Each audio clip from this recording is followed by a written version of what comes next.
This is Diaspora TV, your number one global network.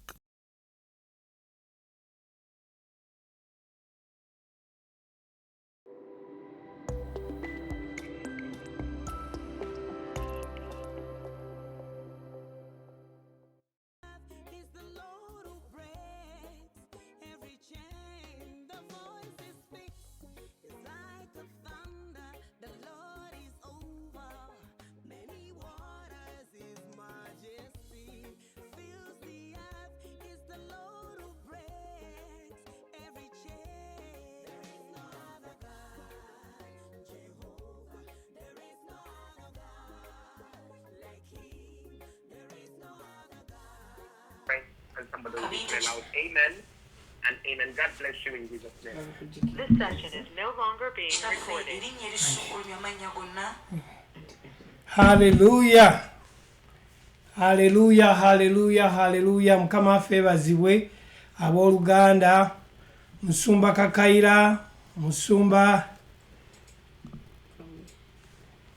Kabuye, tukwebaziza nnyo bannange olw'okubeera nti mubadde mu kuyiga okusoma Bayibuli.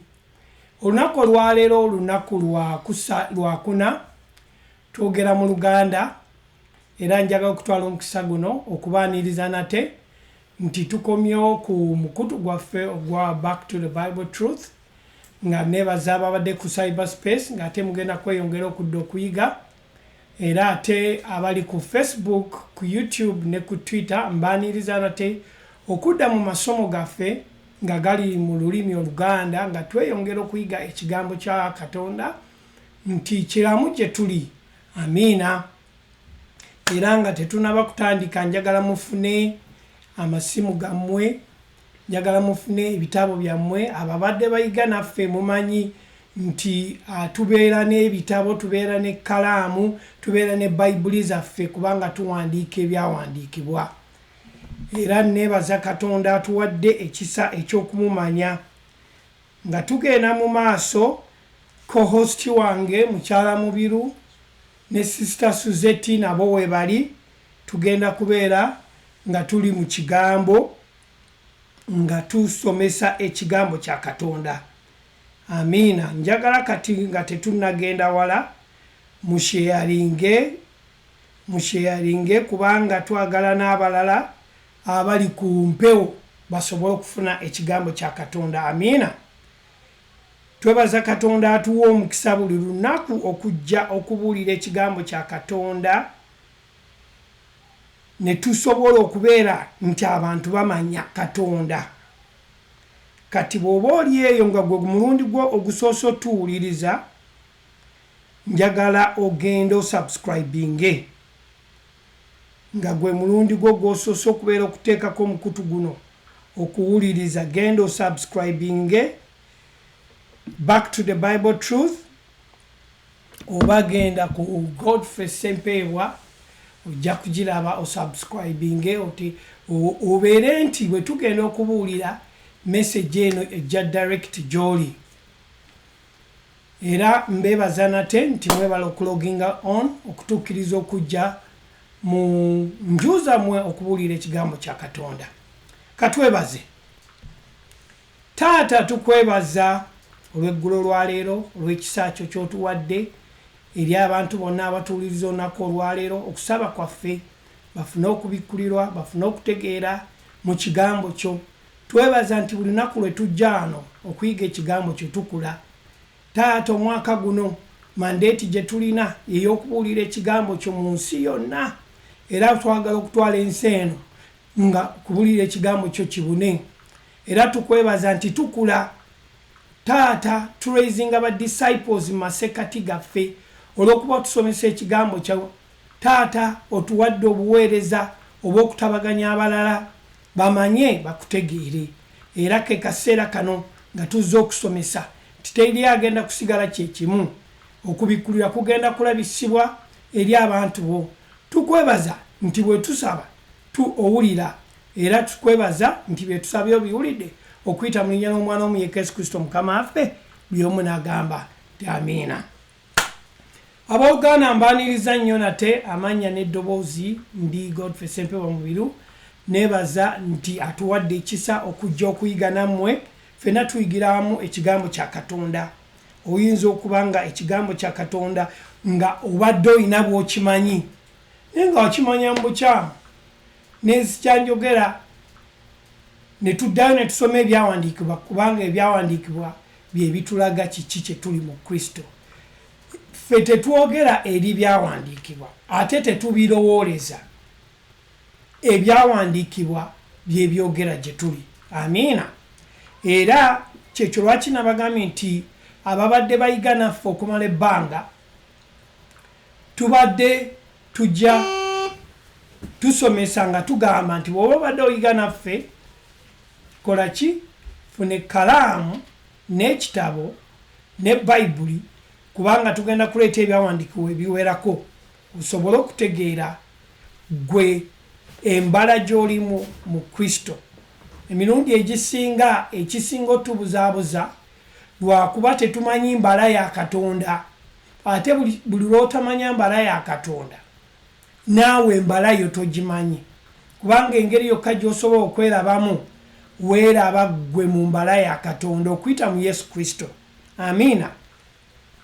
Leero tuli ku mutwe ogugamba obuyinza bwe tulina mu linnya erya Yesu Kristo ffe ng'abakkiriza.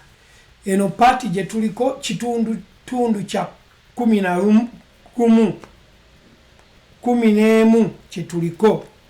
Tubadde tujja tusomesa nga tusomesa mu bitundu nga tujja tusomesa ebitundu ebyenjawulo n'okumanya omuntu gy'alina okumanyamu Katonda. Naye twogera ku lugendo olw'omuntu ne Katonda nga Katonda atambuza omuntu engeri gye yamwagalamu n'atuuka n'omuwa obuyinza buno bwe twogerako. Obuyinza bwe twogerako linnya, obuyinza bwe twogerako ofiisi, obuyinza bwe twogerako omuntu ng'atudde ku mukono ogwa ddyo. Twayigiriza lwe ne tugamba okutuula ku mukono ogwa ddyo si ntebe oba tetwogera ku mukono guno ng'ogwa ddyo nedda, tuba twogera ku buyinza Katonda bwe yawa omwana w'omuntu okuyita mu linnya erya Yesu Kristo. Amiina. Era olwaleero tutunula mu kigambo kya Katonda, tutunula mu tteeka ery'eddembe nga kye kigambo kya Katonda yendabirwamu gye twerabamu n'osobola okwetereeza n'osobola okutereeza endowooza yo nga bw'olowooza okuyita mwani mu Kristo.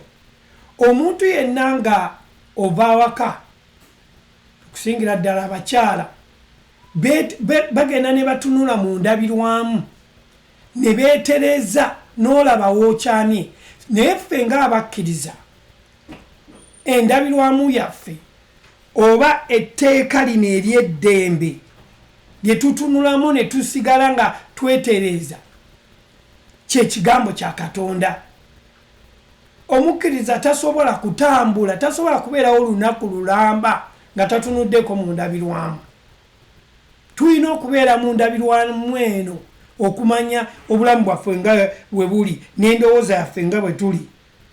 Kati funa Bayibuli kuba tugenda mu byawandiikibwa, tugenda tutunula mu byawandiikibwa bitulage kiki kye tuli. Tubadde tujja tuyigiriza okumala ebbanga ddene nga twogera ku buyinza buno, era bw'oba oyagala osobola okugenda ku YouTube n'olaba osobole okweyongera okutegeera okuva ku lubereberye nga tulaba nti Katonda yayagala omwana w'omuntu n'amutegekera abeere mu linnya lye, erinnya lye twogerako erya Yesu Kristo. Amiina. Erinnya muno mwe yamuweera obuyinza, bwe yamuweera obuyinza bwe tugambye nti ye ofiisi mwafugira. Amiina. Lino erinnya si bunnya nga bw'ogamba nti Yesu, naye bwe buliwo bwonna ge maanyi ga Katonda agali mu Kristo ge yatuwa. Naye gwe ng'omukkiriza ag'amaanyi tegasobola kujja buzzi nga tosomye ebyawandiikibwa kutegeera. Nabagambye nti ebyawandiikibwa bye bitulaga kiki kye tuli mu Katonda era bye bitubikkulira Katonda. Ebyawandiikibwa bino si bigambo na biwandiiko bye bawandiika. Ebyawandiikibwa bino muntu yaani ye Yesu Kristo. Kyetuva tubisoma ne tumutegeera. Tulaba okuva ku lubereberye mu lusuku Edeni, Katonda yaleeta omuti ogw'obulamu. Naye mu kuwandiika yagamba Musa yagamba abaana ba Isirayiri n'abagamba nti nzuno olwaleero ntadde mu maaso gammwe ekirungi n'ekibi era obulamu n'okufa, naye mbagamba mulonde obulamu. Ne Mukama Katonda yatuwa obulamu, naye olw'okuba twagaana okutegeera Katonda kiki kyatwagaza, twalondawo okufa, naye kati era atukomyawo mu bulamu buno bw'ayagala otuwa eri abo abakkiriza basobole okukola ki? Okuba n'obulamu. Katonda okuva ku lubereberye alondera omwana w'omuntu obulamu, era Yesu bwe bulamu bwani? Bwa Katonda. Mumpulidde bulungi? Yesu bwe bulamu bwa Katonda. Kati bw'okkiriza Yesu Kristo oba olina obulamu. Amiina. Owooluganda mpuliriza bw'obanga wakkiriza. Kati njogera eri oyo omuntu akkiriza. Bw'obanga wakkiriza Yesu Kristo olina obulamu. Tugenda mu kyawandiikibwa ekisooka nga bwe twabagambye nti tulina ebyawandiikibwa ebiwerako. Ebbaluwa ya Yokaana esooka essula 5 olunyolo 12. Alina omwana alina obulamu, atalina mwana wa Katonda talina bulamu. Alina omwana kigwe boogerako Yesu Kristo alina obulamu, atalina mwana talina bulamu. Kitegeeza nti omwana ono bwe bulamu bwaffe bwe tutambuliramu, obutuwa amagezi, obutuwa okutegeera nti Yesu yatukakasa ffe abantu obulamu bwe tulina. Nga Adamu tannabaawo, Mukama Katonda yalina pulaani okuyita mu Yesu Kristo okutuwa obulamu. Amiina. Adamu agenda okugwa nga pulaani ya Katonda weeri. Yesu atukakasa obulamu eri omwana w'omuntu. Tekyaliwo oluvannyuma lwa kugwa kwani? Kwa Adamu. Nedda. Naye Mukama Katonda alina pulaani. Kati oyinza okubeeraawo n'ogamba nti naye ddala mwami mubiru. Lwaki otugamba nti Mukama alina pulaani? Eyo yali ntegeka ya Mukama Katonda. Gwe omwana w'omuntu. Era olaba Adamu bw'amala okwonoona, Mukama Katonda teyatukola ki? Teyatuleka. Era yayajja n'ayambala omubiri asobole okukola ki? Okutununula. Kuba yali atwagala nnyo. Bwe bali nnyo. Teyatulekulira newankubadde nga Adamu yafeiringa pulaani ye. Naye ye Katonda pulaani ye teyagwa butaka. Kyava ayambala omubiri. Oyo yali Katonda. N'ajja ku nsi n'atufiirira. Kyava agamba nti alina omwana alina obulamu. Obulamu obufuna otya? Ng'omaze okukkiriza, ng'owulira enjiri nga kati eno gye tubuulira bw'oba tokkiriza nga Yesu Kristo. N'okkiriza mu mutima gwo. Noyatula n'akamwako ti Yesu Kristo ye Mukama. Kati twogera ku oyo yayatula ti Yesu Kristo ye Mukama. Twagala okuwa amaanyi, twagala okutegeeza kiki oli mu Katonda, nti olina amaanyi mu linnya eriyitibwa Yesu Kristo. Amiina. Bwe tutunulamu wano tulaba nti Mukama atuwadde obulamu n'atulaga nti bannange waliwo okufa n'obulamu. Naye ate n'agenda mu maaso takomyawo n'atugamba nti naye mbagamba mulonde obulamu. Naye kikyakwewuunyisa nti mu masekati gaffe tukyaliwo abakyalonda ebintu ebitali bya bulamu, ng'ebintu binyigiriza obulamu bwabwe, ng'ebintu bikosa obulamu bwabwe, bibajjako obulamu bwabwe, naye era nga tukyakola ebikyamu. Gw'olowooza kiki? Ekiriwo nti abantu bakyasibiddwa. olw'okuba endowooza z'omulabe sitaani zikyabakozesa. Tugenda kusoma ekyawandiikibwa okirabe nti bakyasibiddwa bakyaliko ekibabisse mu kutegeera naddala abo abatalina kutegeera Katonda. Omulabe sitaani abakozesa bambi n'ebirowoozo byabwe n'akola ekintu naye nga tategedde lwaki akikola. Twogera ku oyo atanaba kutegeera Katonda, omulabe sitaani gwakozesa.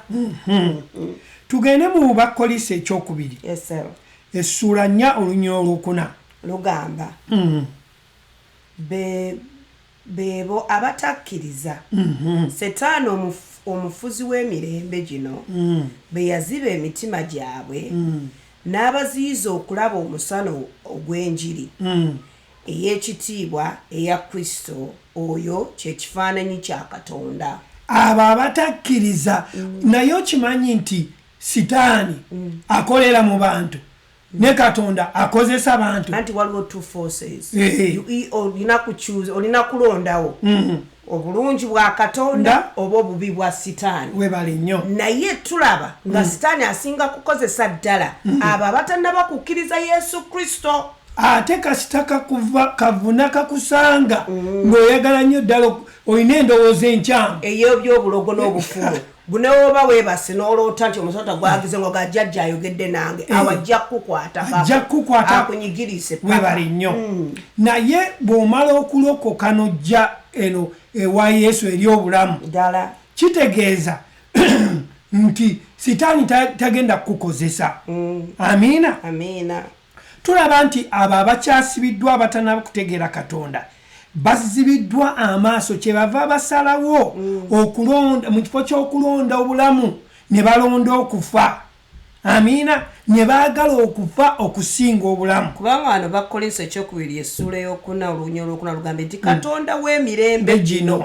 Ekitegeeza olwo Katonda w'emirembe gino oyo aziba amaaso afuga agaana abantu okutegeera enjiri. Kyova olaba kati ngaffe Abakristaayo tulina okusabira abantu bano amagezi gaabwe amaaso gaabwe ebirowoozo byabwe bisibiddwa omulabe asobole obbasumulula mu njegere bwe zityo basobole okumanya enjiri y'obwakatonda. Kaakati kyekyo lwaki buli kise bwe tubeera wano ku mukutu tujja ne tuyigiriza abantu ba Katonda ne tubagamba nti waliwo enjiri ebuulirwa musobole okufuna obulamu buno obulamu obutaggwaawo. Buno obulamu tetwogera bulamu bw'omala okukkiriza Yesu Kristo ofuna obulamu obutaggwaawo.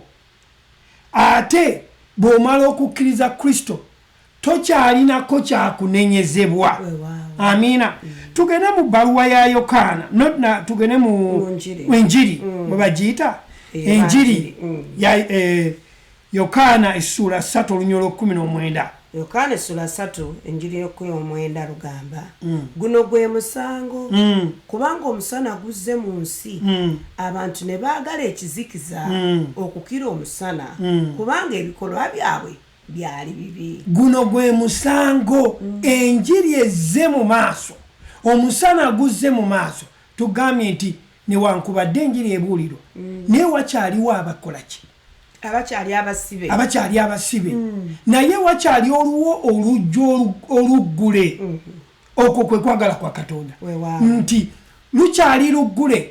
Oyinza okugaana olwaleero naye tekikweyuniza n'ogamba nti ndaba nkyayina ebbanga nti guno gwe musango kubanga omusana guzze mu nsi abantu ne baagala ekizikiza okukira omusana kubanga ebikolwa byabwe byali bibi. Omusana oyo yaani? Omusana tumwogerako ye Yesu Kristo oyo yajja okulokola ekyo ekyabula. Twogera ku linnya Yesu atuwadde obuyinza. Amiina. Bw'omala omukkiriza kye yakola era yatusuubiza tujja kugendayo mu maaso nti tugenda kukira nawo bye yali akoze. Gwe eyamukkiriza njagala okussaamu amaanyi ti embeera yo tegenda kuzikiriza kubanga olina obuyinza mu linnya erya Yesu. Sister Suzette agenze n'ayogera nti waliwo amaanyi ga mirundi ebiri, waliwo amaanyi aga sitaani, waliwo amaanyi aga Katonda. Naye gwe atannategeera bw'oba tonnalokokebwa ofugibwani omulabe sitaani. Era kitegeeza nti enjiri eno gye tubuulira ogyetaaga naye oyinza okusalawo n'okola ki n'ogaana Exactly. okukkiriza naye ke kaseera osalewo olyoke okkiriza enjiri eno ebuulirwe kubanga omulimu gwaffe kwe kujja okubuulira enjiri gwe n'owulira n'okkiriza ekyo kyetukoze eki kyetugambye naye abantu bakyaliyo bangi abakoze eki nga basibiddwa ng'ekyawandiikibwa ekigambye mu bakolisi ekyokubiri nti bakyasibiddwa omulangira w'ensi eno endowooza zaabwe zikyajjudde okufa amiina basibiddwa batya kubanga omuntu ayinza okugamba ye asibiddwa atya endowooza zaabwe enfu newankubadde bakola ssente balina obugagga naye ku by'obwakatonda bafu tebannategeera ki kye bali mu katonda amiina kati kyetuva kitugwanira ffe okujja ne tubuulira ekigambo kya katonda abantu ne basumululwa endowooza zaabwe ezo sitaani zasibye ze zibakozesa okukola obubi buno bwe bakola naye ate ekikwewunyisa kiikino nti katonda tatulinda ffe kutuuka wali awatuukiridde tusobole okubeera nga tusaanidde mu Yesu Kristo kyogezaako okugamba musomesa nti katonda takulinda gwe kutuukirira nti okola ebikolwa byo eby'obutuukirivu ennyo alyoka akukkiriza okubeera omwana ye yakutuukiriza atya bwe yali afa yafa n'ebibi byo n'ebikolimo byo twafiira wamu naye era ne bamuziikira wamu naye then bwazuukira awo watufunira obutukuvu awo wetutukiririra that's how we are righteous wetutukirira amutiganyo nti bw'amala okufa yafiira wamu n'ebibi byaffe ebibi by'ensi yonna ddala bayibuli egamba nti katonda bw'ayagadde ensi n'okuwaayo kitegeeza bw'ayagadde ensi kitegeeza buli muntu yenna amufiiriridde era bw'afudde afudde n'ebibi by'abantu bonna tafiirira balokole wabula bw'amala okufa abakkiriza mu kufaako okwo baba balokole naye bwe baba tebannalokoka baba nsi kati bw'amala obbafiirira n'aziikibwa wamu nabo n'azuukirira wamu nabo ne balyoka baweebwa obutuukirivu era naffe lwe twaweebwa obutuukirivu kuba atwakkiririza nti yatwala ekibi kyaffe ffe tusobole okubeera abalamu era kino kyekiva kitwala eri omuntu amaze okutegeera katonda okubuulira ekigambo kya katonda nti eri abantu bano abasibiddwa abakyafugibwa ekizikiza bwe tugamba ekizikiza tuba tutegeera obwakabaka bwa sitaani kubanga obwakabaka bwa sitaani bwe bwakabaka bw'ekizikiza kati baba basibiddwa mu kizikiza ekyo newankubadde ng'omuntu akeera enkya ng'agenda okukola newankubadde nga azimbye byonna byazimbye akoze byonna byakoze naye nga tamanyi katonda asigala ali mu kizikiza Sister Suzette agambye nti obutamanya buno katonda bwe bukuleetera okuba nti obeera mu kizikiza newankubadde ng'okeera n'obeera n'ebintu byonna mu nsi muno byonna naye nga tolina katonda oba mufu mu ndowooza yo oba mufu mu mutima gwo so kati kyekiva kitwala ono ategedde okusaba enjiri eno eya Kristo ebuulirwe era ekizikiza kino kiryoke kive ku maaso mu kuyita mu kubuulira n'okusaba ekizikiza kino kiryoke kive ekifu kubanga ekizikiza kyekireeta ekifo omuntu n'aba nga tala kati kyekiba kitwala omuntu amaze okutegeera okusaba n'okubuulira enjiri ekifu kino kive ku muntu ku maaso asobole okukkiriza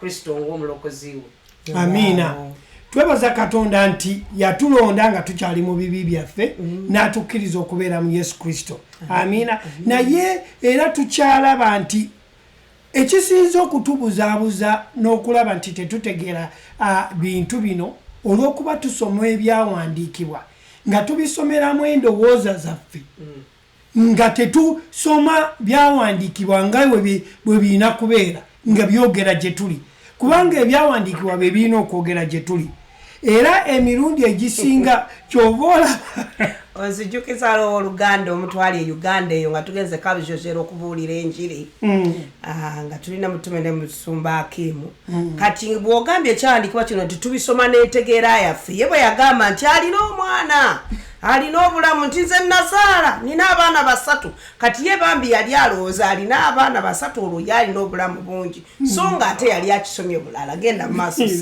kaakati buli lwe tutasoma byawandiikibwa bitegeera kyekyo lwaki tugaana amaanyi agabikoleramu amiina naye buli bwe tusoma ebyawandiikibwa bino ne tubitegeera olwo tubeera tussaayo omwoyo tuba bagamba tetubi ignoringa tussaayo omwoyo ne tutakolanga ensi eno bwekola ki era twebaza Katonda nti atuwadde ffe tetumala kutuukirira tulyoke tukole ki alyoka atukkirize amiina kiba kitegeeza nti tetumala kutuukirira omuntu yenna aleme kugamba nti nja kumala kukola bwenti ne bwenti ndyoke empeereze okwagala kwa Katonda tekuliiko bukwakkulizo okwagala kwa Katonda kukwagala nga bw'oli kubanga gwe tolina kikitwala kutuukirira kyekyova olaba nti Yesu yajja alyoka atutuukirize kubanga teri muntu ku nsi yali asobola kutuukirizibwa wabula ye yalina okujja okukola ki okutuukiriza amiina era tulaba nti wadde tonafuna kutegeera kuli kwa Katonda n'amazima ga Katonda Mukama Katonda akukkiriza n'otegeera obuntu bwe kyova olaba wali tugambye nti ku lubereberye yatuwa obulamu ffe yatugoberera wadde Adamu yayonoona n'asalawo akole eki atuwa obulamu amen kakati newankubadde tugenda ne tugoberera endowooza zaffe waliwo ebintu ebijja mu bulamu ne tugoberera endowooza zaffe ne tugoberera obukyamu obuzze mu bulamu bwaffe kyogezaako okuleeta nti mu bulamu buno tuba ne challenges ezituchallenginga ng'abantu ebintu ebituchallenginga mu ndowooza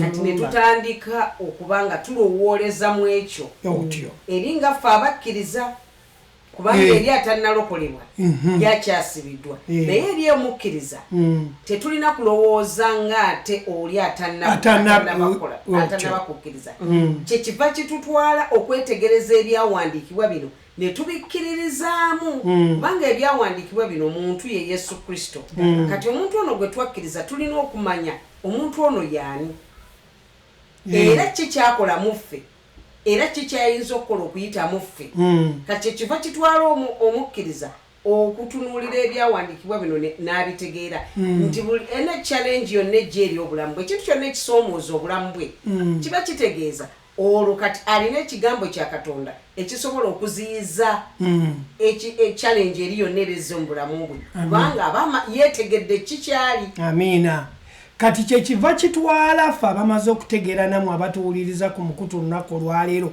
nga mumaze okutegeera amazima gano ne musobola okweyuna ekigambo kya Katonda ne musoma ekigambo kya Katonda ne mukitegeera kyokolaba nga kikulu nnyo twogedde ku ndowooza endowooza eno Pawulo kyeyava agamba nti renew our mind with the word of God daily tubenga endowooza tugizza bujja buli lukya kubanga endowooza eno ejja n'ogamba ndudde nno mu Amerika mazeemu emyaka 3 naye Uganda sirinayo nadde akataka kati olwo ng'otandise okwekompiranga nga kale ono eyakajja myaka 2 yaŋŋambye yazimbye apartment n'azimba ne plaza endala olwo otandika ebirowoozo bikugamba gwe oli feriya byakulema njagala okukakasa endowooza yeeyo bweba bwekyo olina okudda mu kigambo kya Katonda kyetwayogeddeko okusooka nti yendabirwamu ekigambo kya Katonda tekikugamba nti oli feriya ekigambo kya Katonda kikugamba oli muwanguzi ate abaffe gwe omukkiriza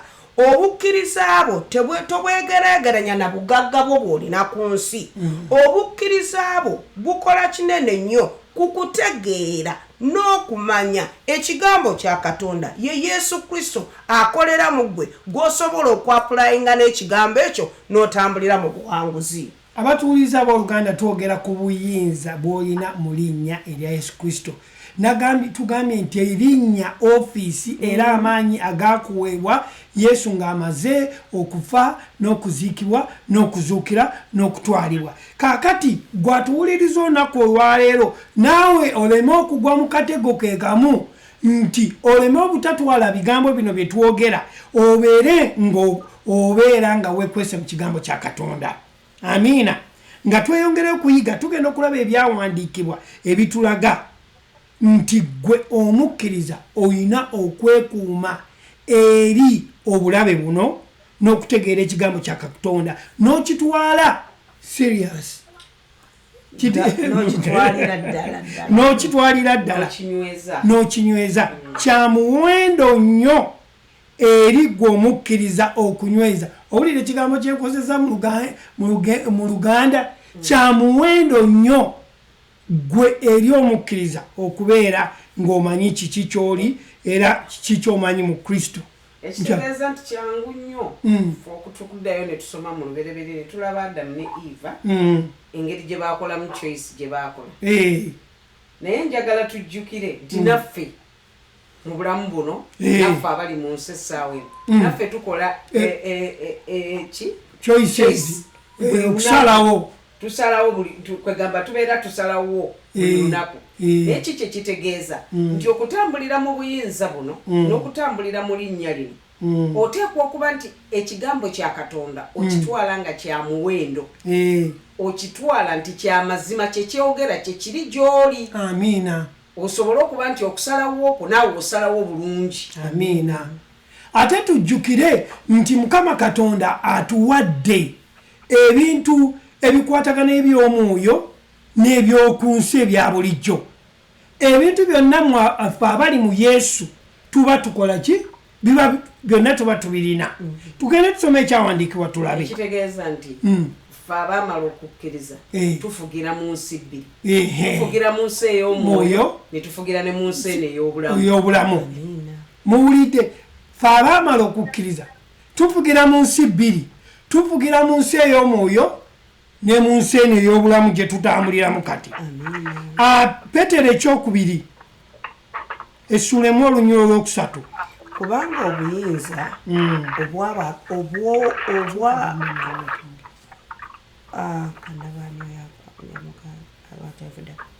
kubanga obuyinza obwa Katonda bwe bwatuwa byonna eby'obulamu n'ebyokutya Katonda olw'okutegeerera ddala oyo eyatuyita olw'ekitiibwa n'obulungi bwe ye. Mu Luzungu kyavuddeyo bulungi.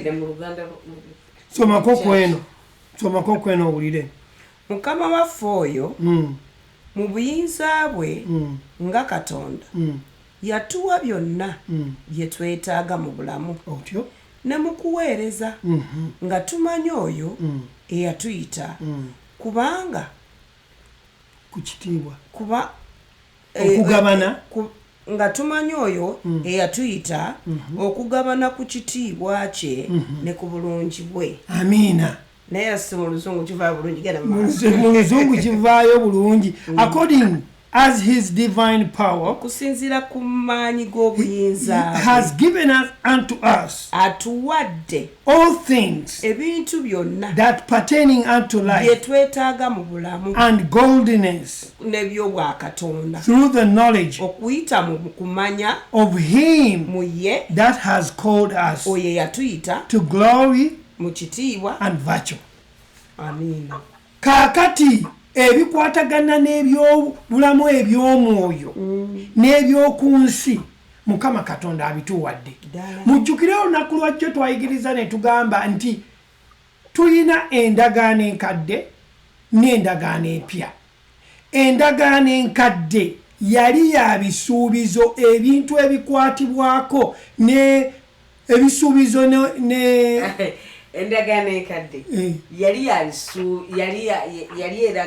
endagaano enkadde eraga bisuubizo n'obunabbi. Naye balinga abo mu ndagaano enkadde baatwalanga batya ekigambo kya Katonda kino mu kukitwala olw'okumanya kwabwe okutono baalabiranga ebintu mu bisiikirize nga Kristo bamulabira mu kisiikirize.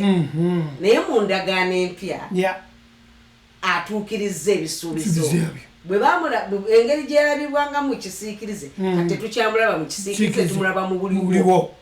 Lwaki kati tuli mu mulembe ogw'omwoyo nti Kristo tetukyamulabira mu bintu tumulambuliro nti atudde mu ggwe. Luli twawanga example ne tugamba Dawudi yayogera Zabbuli ze yayogera ng'agamba nti ne mulabako naye kati oyo Dawudi gwe yali ayagala okulaba gwe yalangirira atudde mu ggwe.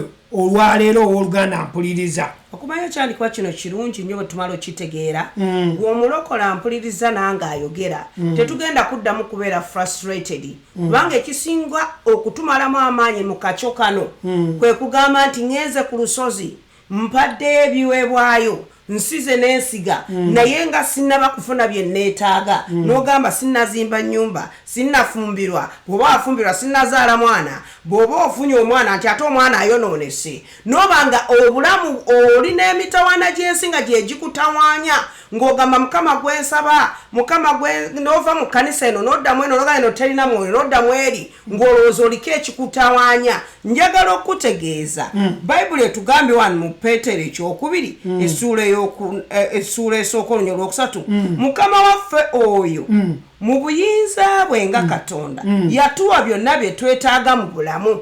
Kati ebintu byonna bye twetaaga mu bulamu yabituwa dda. Naye oyinza okuŋŋamba mu buwulizi lwaki nkyatawaana omanyi lwaki okyatawaana tonneezuula mu Katonda tonnatandika kukozesa maanyi na buyinza obwakuweebwa kubanga bw'osoma ebyawandiika nga bukugamba bikuwadde obuyinza okwogera eri embeerayo embeera bwejja gw'okaaba bukabi onoonya nnabbi anaakulagula nga weerabidde nti gwe nnabbi ow'amaanyi Kristo mwatudde ng'osobola okwogera eri embeera eyo ekirwadde ekyo omusawo kyakugambye osobole okusumulukuka. Mukyala Mbiru atera okutuwa ekyokulabirako wano n'agamba mwami Mbiru nkuteeredde emmere ku mmeeza naye kiri eri gwe okola ki okulya ddala okitegeera. Kati gwe olina okuvaayo n'otegeera ebyawandiika n'obisoma bino ebyawandiikibwa mu mbala gye babiwandiikiddemu obitegeere. Ate oyogedde ekigambo kikulu ebyawandiikibwa bino oba obisoma ebyawandiikibwa si nnyukuta nti black and ink yane ebyawandiikibwa muntu olina okutandika okufuna relationship n'omuntu ono. Kati abafumbo bemanyi ono amanyi mukyala we bw'aba atunudde atagamba leero mukyala wange eno ndowooza tali bulungi bw'atona ati mukyala wange musanyufu okampita mu biru saakuyita watyoga waliwo ekigenda mu maaso okitegeera. Kaakati naffe mukama waffe Yesu Kristo ayagala tubeere ne relationship. Bwe tuba ne relationship bwe tujja okusaba ojja okwogera ogamba ayi taata kino kyekintawaanya ajja kuluŋŋamya okusinga okwegamba nti oliko ebikolimo. Bannange toliko bikolimo oli mukisa oli Kristo mwatudde oli kijja you are chigwa Katonda mwatuula amina you are the temple. Ekisingira ddala erifa abamaze okukkiriza Katonda lwaki tubeera tuli frustrated mu bulamu buno ebiseera ebisinga twagala ebintu bikolebwe nga ffe bwe twagala naye twerabidde nti Katonda alina ennono ze ddala. bw'oba owakkiriza Kristo okuba omulokozi wo ebbayibuli eteekwa okubanga kyekitabo ky'osingira ddala okusoma kubanga ekitabo kino kyekikuleetera okumanya omuntu ono. Kiringa bw'onooba n'omuntu ngo akwagala n'abanga amuwuliziganya okuyita mu mabaluwa. Kati buli lw'oyagala okumanya omuntu oli kyayagala olina kusoma ebbaluwa zino osobole okumutegeera. Amiina. Osobole okumutegeera kikyali. Kati naffe kitaffe Katonda ya inspiring abawandiisi b'ekitabo kino nti mu kumumanya muntu naye ayagala tumumanye. Kati ebintu byonna ebikwatagana ku bwo bwa Katonda olina okusoma ebyawandiikibwa bino ebyawandiikibwa bino ate birina okubikkulwa kubanga ono omuntu gwe tufellowshippinga naye Kristo ali mu mwoyo. Kati ebyobwa Katonda bibikkulirwa tebijjanga bw'obiraba mu muntu buno nedda. Kyekiva kikutwala akaseera ak'okusoma ebyawandiikibwa oba ak'okutuula wansi eri abantu abamaze okutegeera ebyawandiikibwa bino nga bamanyi obbivvuunula obulungi osobole okuba nti otegeera kubanga endowooza yo bw'eba tetegedde na buli kyogenda okulowooza tekigenda kubanga kitegeerekeka naddala nga kikwataganira ku byobwa Katonda naddala ng'okkiriza nti wakkiriza Kristo okuba omulokozi wo. Amiina.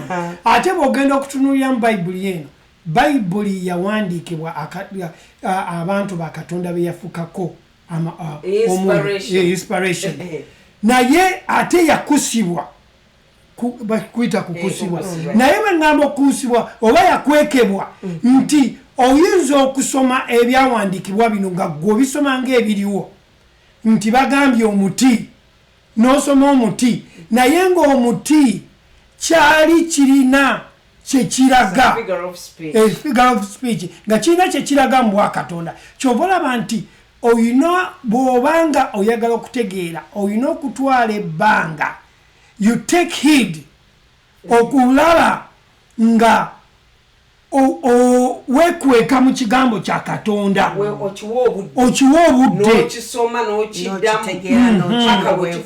kireeta okutegeera gy'oli kubanga oba ebintu bya bulijjo bitawaanya naye ate ekigambo kya katonda kyo kyetaagira ddala akaseera akasirifu n'omala okuggala emitawaana gy'ensi gyonna n'obeera ng'osoma ekigambo kino kuba jjukira ekigambo kya katonda bulamu ddala ti ne bw'ova mu nsi muno osigala oli mulamu so bw'ebanga bulamu kiba kitegeeza nti kirina okuweebwa akadde amiina ate bw'osoma ekigambo kya katonda olina okukkirizigana nakyo bw'oba tokkiriziganya nakyo omala budde kubanga ojja kuba osoma busomi zino nnyukuta oli ayinza okuganza ensomye bayibuli okuva ku genesis to revelation emirundi 3 naye ng'olaba ebikolwa bye byakola omuntu agamba nti asomye bayibuli nga ddala n'omumisiri amusinga so kyova olaba nga bwe tulina okuteekayo omwoyo bwe tusoma ebyawandika wetubanga bible study tv gijeko gwe ate otaddeko kinigeria same time otaddeko omukutu olieno ofumba ogamba banagamba nze siriiko bajja kutugamba ku sande temwabaddeko saakulabyeko awo oba weerimba wekka kubanga jonga bwe nayogedde omumerica agamba nti fake it until you make it nti kirimberimbe paka wonookituukiriza bino ebyobwakatonda tebiriiko kufera bino ebyobwakatonda tebiriiko mbukirimberimbe paka gwoba weetawaanya gwoba weerimba obuliwo waffe okubeera n'obulamu tulina kubeera mu kristo ate nagambye nti ekisinga okutubuzaabuza abalokole bonna ekisinza okutubuzaabuza obutategeera mbala ya katonda ddala embala ya katonda abamu bayigirizibwa kati sijja banenya bayigirizibwa katonda yagaba katonda yajjawo katonda yawo obulamu katonda yatta katonda ye yekyusa ali bipolar lero bw'osanyuka ennyo n'omuwa ekyekumi olwo agenda kuwa omukisa bw'ogaana ti ekikolimo kikujjidde amiina naye tuba twerabidde nti kyali kirowoozo kye otyo bwe tusomye kyali kirowoozo kye mu lubereberye nti agenda okukola omuntu bw'abanga kyali kirowoozo kye nti agenda kukola omuntu kiba kitegeeza Petero kyavudde akibikkulirwa n'akitugamba nti twaweebwa byonna bye twetaaga mu nsi ebyobulamu n'ebyobwakatonda kiba kitegeeza nti wali mu kirowoozo kye yali ye amaze okuteekateeka ekigenda okutwala omuntu ono okubeera omuntu gw'ayagala abeere webali nnyo kati kyekiva ky'omukkiriza ky'abeerina okumanya nti katonda si jjajja webali nnyo leero teyakoze kyayagala kati agenda muwutula kubanga kyali kirowoozo kyera akumanya obunafu bwo amanyi kyoyinza okukola nekyotayinza kukola kyova olaba akugumiikiriza webali nnyo abooluganda batuwuliriza tuli ku buyinza omuntu bw'ayina omukkiriza bw'ayina mu yesu kristo mu linnya lino ofiisi obuyinza omukono gwa ddyo n'okugira naye engeri ki gy'osobola okukozesa obuyinza buno ng'oyogedde tosirika yogera kubanga mukama akuwadde amaanyi n'obuyinza buli mu mikono gyo era tutunuulira nti engeri yokka gy'osobola okukozesa obuyinza buno olina okukkiriza ekyo ky'oli mu kristo n'otandika okitambuliramu n'omanya obulamu buno obwakola ki obwakuweebwa tugendeko mu Baluumi essula 8 olunya olusooka tulabe kale kaakano tebaliiko musango abali mu Kristo Yesu. Tebaliiko ki? Musango abali mu Kristo Yesu. Kaakati emirundi egisinga tubeereyo ne tumala okusoma ekyawandiikibwa kino ate nomalayo nodde n'ogamba nti ate n'olyoka tosanga omubuuliza akugamba nti oliko generation curses ky'omusango gw'olina era ky'ova olaba lwaki togaggawala ne ku mulimu gy'oli bakugoba buli ddakiika oliko ekikolimo naye ate bayibuli etugambye wano nti tebaliiko musango abali mu Kristo. Ekitegeeza nze wempulira enjiri eyo omuntu ono aba nziggyeko obwakatonda olwedde bwe yampa kati kiri gy'oli ggwe kuba tetujja kugaana n'abo ababulira enjiri bwetyo tetujja bagaana kubanga nabo balina endowooza zaabwe lwaki babulira bwe batyo naye ffe tuzze okuzzaamu amaanyi tiwosanga omuntu nagamba nti wakolimiro era lwaki tokyakola bwoti lwaki ebintu biganye ddayo weezuule mu byawandiikibwa yendabirwamu yaffe tetwegeregeranya na muntu mulala yenna twegereganya na ku kigambo kya Katonda agambye tebaliiko musango abali mu Kristo Yesu. So toliiko musango wabula oyinza okuba katugambe ku mulimu bakugoba buli kiseera tobeerayo ng'ebikuleetera bye bino ng'otuuka leeti oyomba ne ba supervisor tobawuliriza buli kiseera oyagala kukola bibyo kati ne weesala ng'ebintu ng'ebiringa ebyo nga it's a habit nga sina sitaani ne balyoka bakufuumuula ne bakugoba ate era ku kintu kyekimu ekyo engeri omuntu gye weeyisaamu n'okutwala ekigambo kya Katonda bw'ogenda okitwala kubanga oli muntu wa buvunaanyizibwa ne bw'ogenda okusoma ebyawandiikibwa era nabyo obisoma nabyabuvunaanyizibwa ensonga lwaki bw'ogenda ku mulimu kuona omukama wo gw'olabako bw'oba osobola omunyooma n'otagenda nankola ye gyakugambye ekkola osuubira okukola enkola ya Katonda kubanga ono ate jjukira gy'oli ejjo gye ekyemisana naye ate oganye okutambulira mu nkola efuga kampani eyo kati gw'osobola gw'olowooza ewa Katonda gy'onojja n'omagalira n'ofuna by'oyagala kubanga buli kintu kyonna okiwa obudde ddala gube mulimu oguwa obudde okusobola okufunamu n'eri ekigambo kya Katonda kiwa obudde kisome kitegeere kyetegereze kiddemu paka lwe kifuuka ekitundu ky'obulamu bwo.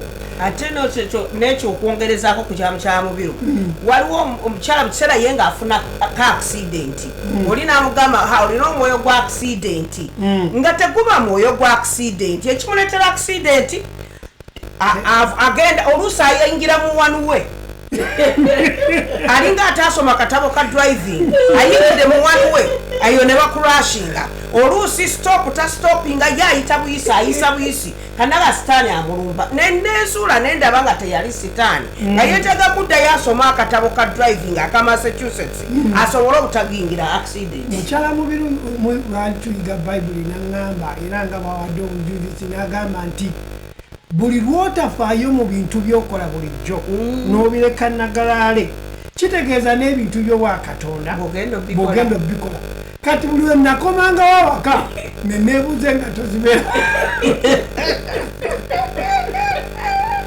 ne neebuuza nga tozibeerawa mu kasonda kano ate ambuleera mu kali akasonda kati okuva kwolwo obulamu endowooza yange netandika okulinyuwinga okusinziira ku bintu bye mbadde nkola omuntu kati bwowulira kyawandiikibwa kino kale kaakano tebaliko musango abali mu Kristo Yesu manya waliwo gye kyatandikira waliwo eyafa oba waliwo advocate aliwo gwokubeera nga tolina tokyalina musango so tomala gatambula just like that olwokwasina musango nomala gakola byomala gakola kati webali Yesu Kristo yatufiirira gwokubeera nti olina obulamu buno obulamu ate nagambye nga tutandika obulamu si bulamu buno obulamu buno bwolaba oba erinnya Yesu naye bwomala okuddayo n'osoma n'otegeera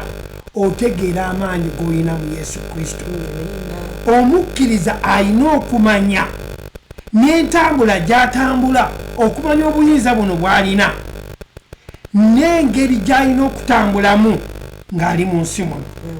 Erinnya lino litwogerako erya Yesu linnya erina obuyinza amiina nti liri spring ate lya buyinza twagala tulabe mu kyawandiikibwa tonagenda mu kyawandiikibwa nti kyetulina okumanya mu nyiriri nga tuva okusoma nti kale kaakano tebaliiko tebalina musanga abali mu kristo yesu nti waliwo omwoyo wa katonda oba omwoyo oyo agaba obulamu omwoyo oyo yatufuula okuba nti tetuliiko musango omwoyo wa kristo era mu mwoyo wa kristo mwe tubeerera obuyinza kubanga bwe twakkiriza omwoyo oyo yajja gye tuli atuula mu ffe kati ng'omukkiriza alina okumanya ti ekintu kyonna ekireeta okumuchallenginga endowooza ye nga tekirayiningaku n'enkola yakatonda n'ekigambo kya katonda kiba tekimuwa bulamu kubanga muye mulimu omwoyo ono owa kristo amuwa obulamu kati omwoyo ono owa kristo amuwa obulamu awakanya enkola etali ya bwakatonda buli kirowoozo lwe kigende kimuchallenginga ekimuleetera okulowooza obulala nga tekirayininga ku busungu akuyomba kajanja kati kiba kitegeeza nti muyaga nti tebaliiko musango abali mu kristo yesu naye be baba bamaze okukkiriza kati kitegeeza teri kintu kisobola kunfuga kubanga byonna yabifiirira tugende nti waliwo advocate yali yesu kati bw'abanga yamaliriza byonna waliwo omwoyo ogutanfuga kati nina mwoyo ogumpamulamu omwoyo gwonna ogufa tegufugira mu nze omwoyo gwonna ogundetera okulowooza obulala nga tegulowooza nga kristo ogwo omwoyo sirina gukkiriza kyetuva tuba n'obuyinza buno kalibe nti mwoyo gwa ttima gumleetera ettima okukola ekintu ekyettima kiba kitegeeza ogwo omwoyo teguli mu nze olwo nanunulibwa dde okuva mu nsi ey'ekizikiza ndi mu nsi ey'ekitangaala kati omwoyo wa kristo atuula mu nze omwoyo gwonna ogwo ogujja ne gunkyankalanya ttima butasonyiwa busungu kiba kitegeeza si ogwo mwoyo mulala kubanga omwoyo ogugaba obulamu gwe gunoze nti katonda bw'ayagadde ensi ate atufiiridde tukyali mu bibi kati kiba kitegeeza nti bw'aba kwagala atuula mu nze n'olinyenda mwagala kubanga naye yanjagala nga sinaba kufa nga sinaba kukola ki kulokolebwa nga nkyali mu bibi byange kiba kitegeeza nti omwoyo ono kyava bataliiko musango abali mu kristo yesu ayogedde ekigambo challenge yanzigira twamala okustadinga bataliiko musango team leader yakajja nanchallenginga nange nempulira nga obusungu bunkutte n'oluvannyuma ngeze nyokulaki ngampulira obusungu bunkutte n'omukwano gwange naye ampiseepiseemu ya butuufu oli mutuufu oluvannyuma nyo nengamba naye obusungu buno si bwa katonda n'ekigaana nengamba omuwala ono nze kankola obulungi okusinga ye kyankoze kati awo olwo omwoyo oli owa katonda awukaayanya omwoyo ono mubi abadde anzijidde okuba nga nkola obukyamu eri omuntu ono kati nga gwe awuliriza naawe challenge nyingi aboogera ebigambo nfaafa be bangi abamala googera ajja kusanga nga bambi olina by'oyitamu alyoka akugamba ekigambo oyinza okuba nga oludde okusaba obadde tolina mirimu lwozze mu kanisa n'agamba wali ovudde mu kanisa gundi gwe ki ekikukomezaawo n'alyoka akugamba ekigambo ekiringa ekyo kaakati olina okukaayanya embeera eyo eyagala okukyankalanya ku bwo bwa katonda kyetuva tugamba jo twadde tuyiga luliri twali tuyiga mu bayibuli tugamba take heed mu kigambo kya katonda osobole okumanya genderera amaaso go gano bye galaba ddala amatu go bye gawulira kubanga eyo geeti n'akamwako oyinza okubeera nti byoyogera byennyini bye bikola ki bye bireeta emitawaana webale nnyo kubanga gino miryango amaaso bye galaba amatu bye galaba akamwa bye kalaba ogenda kulaba ng'ofuuka ekyo kubanga byobadde olaba naye tulina omuwolereza amiina yesu kristo era bwe bulamu bwe tulina tweyongereko yoko mu maaso ekyawandikibwa kyekigenda okusembayo okusinziira ku ssaawa ze tulina mu bafiripi essuula 2 okuva ku nnyula 9 paka ku lw'11 era katonda kyeyava agulumiza ennyo ani n'amuwa erinnya liri erisinga amannya gonna nti olw'erinnya lya yesu buli viivi lifukaamirire lya yesu eri abo abali mu ggulu n'abali ku nsi n'abali wansi w'ensi olw'11 era buli lulimi lwatulenga Yesu Kristo ye mukama waffe Katonda kitaffe aweebwe ekitiibwa.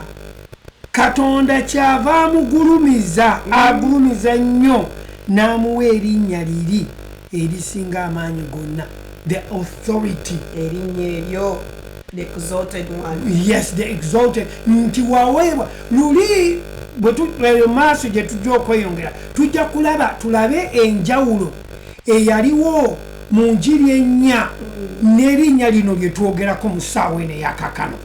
Nti kati mu njiri ennya lyali erinnya erisigire. Enjiri ennya ng'oyogera ku Matayo, Marko, Luka ne Yokaana. Zenjiri ennya nti awo twalina amaanyi amasigire nga Yesu ge yatuwa kubanga awo yali tannafa. Weebale nnyo. Enjiri ennya abawandiisi b'ebitabo bino bajulira ebyaliwo mu njiri ennya ezo. Abatume 702 beyawa amaki obuyinza obusigire sibakole naye bw'amala okufa n'aziikibwa n'azuukira n'atwalibwa ye Bafiripi ono Pawulo awandiikira Abafiripi nti era Katonda kyeyava agulumiza ennyo n'amuwa erinnya eriri erisinga amaanyi gonna. Kati wano ayogera ku kuzuukira. Wano ayogera ku kuzuukira kw'amaze okuzuukira. Kati yenjiri gye tuwawulira, yenjiri eyatulokola, yenjiri gye tubuulira era egenda okulokola abalala. Naye erifa abamaze okulokolebwa g'emaanyi mwe tutambulira, g'emaanyi agatusukuma okubuulira enjiri nga kati olwaleero bwe tugibuulira, g'emaanyi ago gatuddemu ffe. Amiina. Agamuwanguza okuva mu bafu gamuwa erinnya erisinga amannya gonna. Yensonga lwaki obuyinza tutambulira mu buyinza obw'erinnya eryo. Kakati owooluganda tuwuliriza tubuulira enjiri ogiwulira naye kikwewuunyisa nti olwokuba tonnasomesebwa kutuuka mu kigera ekyokutegeera ggwe embala gy'olimu eya Kristo oyinza okuva wano nga wasumululwa dda kubanga omuntu eyakkiriza Yesu Kristo yasumululwa teyeetaaga kusumululwa. Kiba kitegeeza nti olina okusumululwa manya olina okusomesebwa omanye nti teweetaaga deliverance service. Okitegeera you are already delivered. Tebaliko musango abali mu Kristo. Kati gw'omukkiriza atuwuliriza olunaku olwaleero teweetaaga deliverance service, toliko musango olw'okuba wasumululwa dda teweetaaga you are already mu nsi ey'ekitangaala kubanga okusumululwa kwe twogerako Sister Suzette Jo yakyogeddeko nti eno kwe tuyita okusumululwa ogibwa mu nsi ey'ekizikiza n'oyingira mu nsi ey'ekitangaala. Ani akugjayo? Yoyo Kristo gwe wakkiriza. Kati olina obulamu, olina erinnya, olina obuyinza, kitegeeza nti tokyali mu nsi ey'ekizikiza. Amiina. Weetaaga kusomesebwa ndowooza erowooza. Weebale nnyo.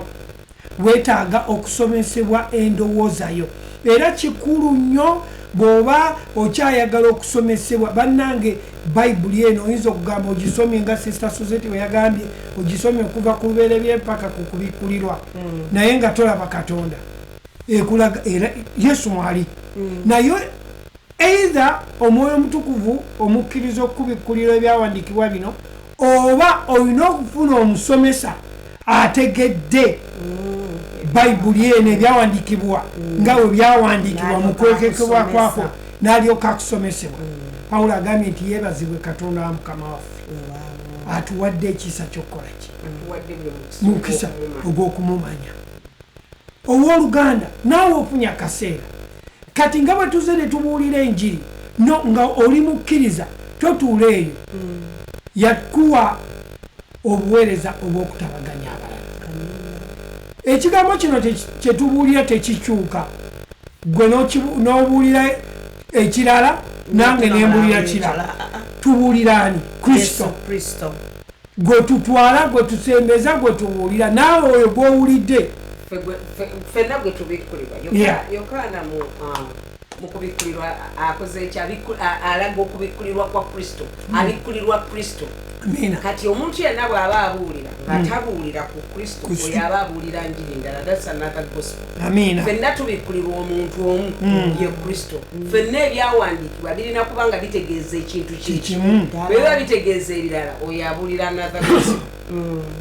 another gospel twagala obeebaza olunaku olwaleero olw'akaseera kemuwaddeyo okujja okusomesebwa ekigambo kya Katonda okusoma naffe ne mutukkiriza okujja mu madiiro gammwe mu bisenge byammwe mu mafumbiro gammwe era twebaza Diaspora TV omukisa gwetuwa okujja okuwulira ekigambo kya Katonda cyberspace mwebale nnyo okubeerako n'okuwuliriza Twitter, YouTube and Facebook tubeebaza mwenna nti Mukama abawa omukisa mweyongere okusoma musobole okufuna okutegeera Katonda kyagala tumanye twagala okubajjukiza nti erinnya lyewakkiriza lirina amaanyi okusinga buli linnya lyonna ku maaso g'ensi lisinga embeerayo lisinga buli kintu kyonna kyobadde ogoyinga through era twagala obategeeza kanisa zinzigule wano 8 Maple Street Melrose Stoneham Massachusetts amina kale katusabe tuve ku lusozi Gilead Taata omutukuvu tukwebaza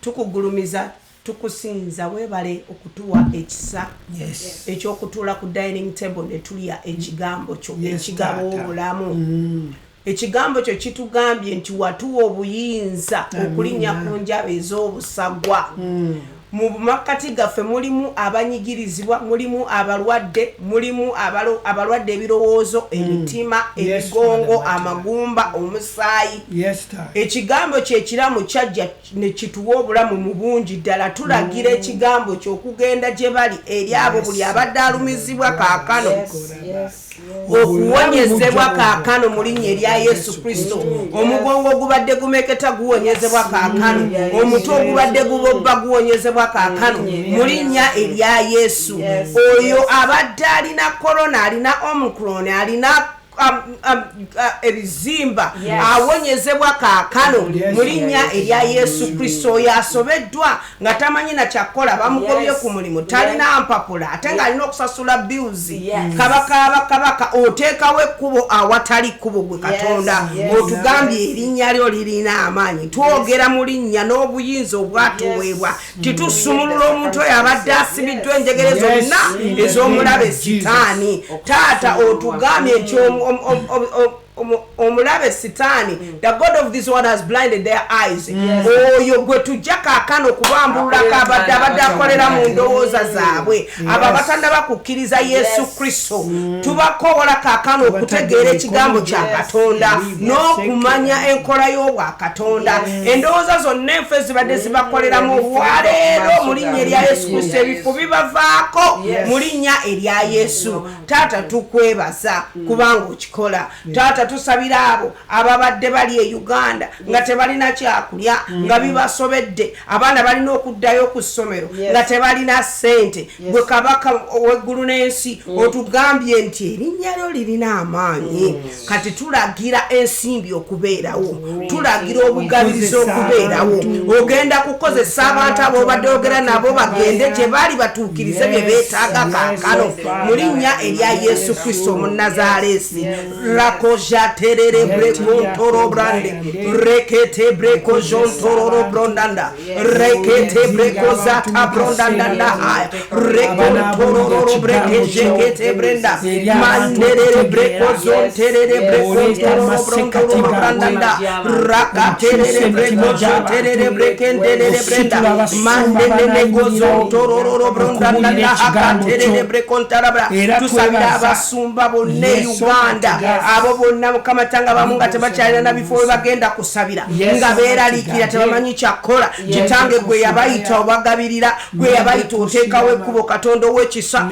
zikenderere brekontolololondandanda ezo pressure zonna ezibadde zibaluma ziwonyezebwa kaakano opayinga all their bills katonda ow'ekisa zikenderere brekontolololondanda owonya buli birowoozo owonya buli mutima owonya buli maka ayi katonda ow'ekisa tusabira eggwanga mukama tulaba ng'obufumu bufuuse nga babuteeka ne ku tv ne babwewaanirako bwe kusaba kwaffe mukama nti enjiri eddemu ebuulirwe okwata ku buli basumba byonna gye bali abatuume bannabbi bagolokoke bajje n'obufumu babuulire enjiri y'obwakabaka bwa katonda obulokozi buteking over uganda nga bwe bwali ayi katonda ow'ekisa katonda waggulu n'ensi obulokozi bujje mu maserengeta mu mambuka mu central eno mu western oh god abantu bafune okutegeera gwe katonda baleme kulowooza nti sitaani yalina amaanyi wamufafaganya dda talina amaanyi he's just like a rolling lion nga talina namannyo taata tukwebaza nti bannayuganda bategeera ekigambo kyo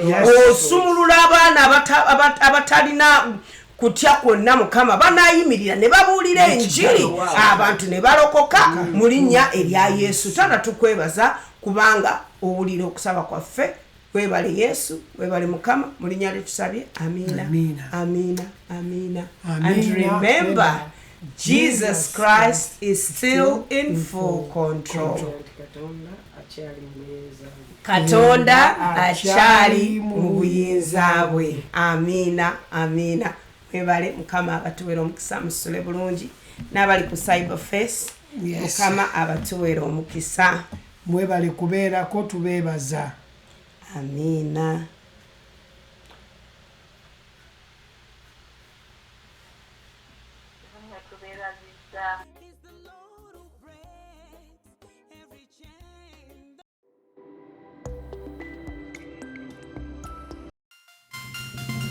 This is Diaspora TV, your #1 global network.